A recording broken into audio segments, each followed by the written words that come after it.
रुचि बहुत ही होशियार और पढ़ने में अच्छी लड़की थी। उसका पढ़ाई में बहुत मन लगता था।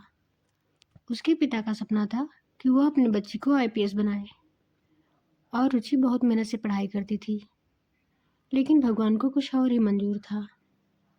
रुचि पढ़ने में तो अच्छी थी ही, वह घर का काम भी बहुत अच्छे से करती थी। रुचि अपने माँ के साथ किचन में अपनी माँ का हाथ भी बटाती थी। रुचि अपनी मम्मी से बहुत प्यारी प्यारी बातें भी क्या करती थी। वो हमेशा बहुत खुश रहती थी। लेकिन भगवान को कुछ और ही मंजूर था। और एक दिन अचानक ट्रेन हादसा होने से रुचि अपने मम्मी पापा को दोनों को खो दी। वह बहुत परेशान होने लगी। रुचि का तो मानो दुनिया ही उजड़ गया। उस बेचारी को कुछ समझ में नहीं आ रहा था। वो बहुत परेशान हो गई। रुचि उस हाथ से एकदम टूट गई थी। लेकिन बेचारी बेसहारा होकर वो करती भी क्या। वह अपने घर वापस आई और रुचि को अपने पापा के सपनों की भी चिंता सताने लगी।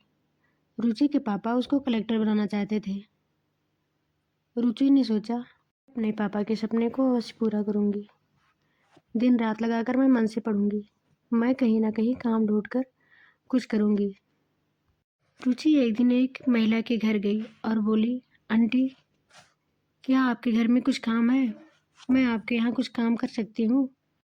महिला बोली, ठीक है, तुम आ सकती हो और मैं उसके बदले तुम्हें कुछ पैसा भी दूंगी। लेकिन तुमको बहुत मेहनत से मेरे यहाँ काम करना रहेगा। पूरे मन से तुम काम करना। रुचि बोली, हाँ मालकिन, मैं पूरे मन से आपके यहाँ काम करूँगी। महिला बोली, ठीक है, कल से आ जाना। रुचि दूसरे दिन से ही काम पर आने लगी और वह बहुत मन लगा के काम करती थी। रुचि जब ये बात अपनी सहेलियों को बताई, उसकी सहेलियाँ उस पर बहुत हंसने लगी। बोली, तुम इतना पढ़ लिख कर अब यही काम करोगी, दूसरे के घर में चौके बर्तन? रुचि ने कहा, कोई काम छोटा बड़ा नहीं होता है, बस हमको मेहनत और लगन से करना चाहिए। मालकिन बोली, रुचि, कल तुम्हें जल्दी आना है। मेरे यहाँ कुछ मेहमान आने वाले हैं। मैं तुमको उसके लिए एक्स्ट्रा पैसे दे दूंगी। रुचि बोली, ठीक है मालकिन, मैं आ जाऊंगी, लेकिन मुझे उसके बदले पैसे मत देना। मुझे भैया के कुछ किताब दे देना, मैं जिसे तैयारी करके फिर उनको लाकर दे दूंगी। मालकिन बोली, ठीक है, तुम कल टाइम से आ जाना। रुचि दूसरे दिन टाइम से पहले ही आ गई और उनके यहाँ जितने भी गेस्ट आए थे उनका बहुत ही अच्छे से ध्यान दिया और बहुत ही उनका ध्यान भी दिया। उन लोगों के जाने के बाद रुचि जब बोली, मालकिन, क्या मुझे अब किताब दे सकती हैं? तब मालकिन का लड़का आया और हंसने लगा, ये क्या पढ़ाई करेगी, ये तो पूरा दिन काम करती है और फिर इसके बाद जाके घर पे सो जाएगी, ये क्या पढ़ाई कर पाएगी।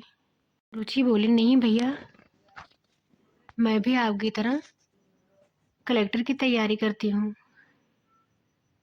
उनका लड़का बोला, ठीक है, ये लो तुम किताब और सारी किताबें पढ़कर फिर मुझे वापस कर देना। रुचि बहुत खुश हो गई। वह किताब लेकर बहुत खुश हो गई। वह दिन भर आकर यहाँ चौका बर्तन करती और रात में जाकर बहुत मन से पढ़ाई करती। रुचि बहुत मेहनती लड़की थी और उसका ऐसे प्रीलिम्स क्वालिफाई हो गया। ये बात रुचि कभी किसी को नहीं बताई। वह सोच रही थी, जब मेरा मेंस भी क्लियर हो जाएगा तब मैं किसी को ये बताऊंगी। रुचि पूरा दिन काम करती और रात में आके खूब पढ़ाई करती। वह बहुत मेहनत करती थी और मालकिन का लड़का रुचि का बहुत मजाक बनाता। एक दिन रुचि से बोला, क्या रुचि, तुम तो बहुत मेहनत कर रही थी, क्या तुम्हारा प्रीलिम्स निकल गया? रुचि कुछ नहीं बोली और वहाँ से चली गई। रुचि अपनी ये बातें बताना ही नहीं चाहती थी। वो सोच रही थी, जब मेरा मेंस क्लियर हो जाएगा तब मैं किसी को ये सारी बातें बताऊंगी। धीरे धीरे टाइम बीतता गया और रुचि के मेंस का डेट भी आ गया। रुचि का मेंस भी पहली बार में ही क्लियर हो गया। ये बात जब उनके मालकिन को पता चला, वो बहुत परेशान हो गई, क्योंकि उनके बच्चे का तो मेंस क्लियर ही नहीं हुआ था। जब रुचि कलेक्टर बनकर अपने मकान मालकिन से मिलने आई, उनकी मकान मालकिन बोली, बेटा मुझे माफ़ कर देना, मैंने तुमको बहुत परेशान किया था, तुम्हारा बहुत मजाक भी बनाया था। रुचि ने कहा, नहीं मालकिन, इसमें आपकी कोई गलती नहीं है, उस टाइम मेरी मजबूरी थी, लेकिन कभी किसी की मजबूरी का मजाक नहीं उड़ाना चाहिए। आज मुझे अपने आप पर गर्व है, मैं अपने पापा के सपनों को साकार पाई।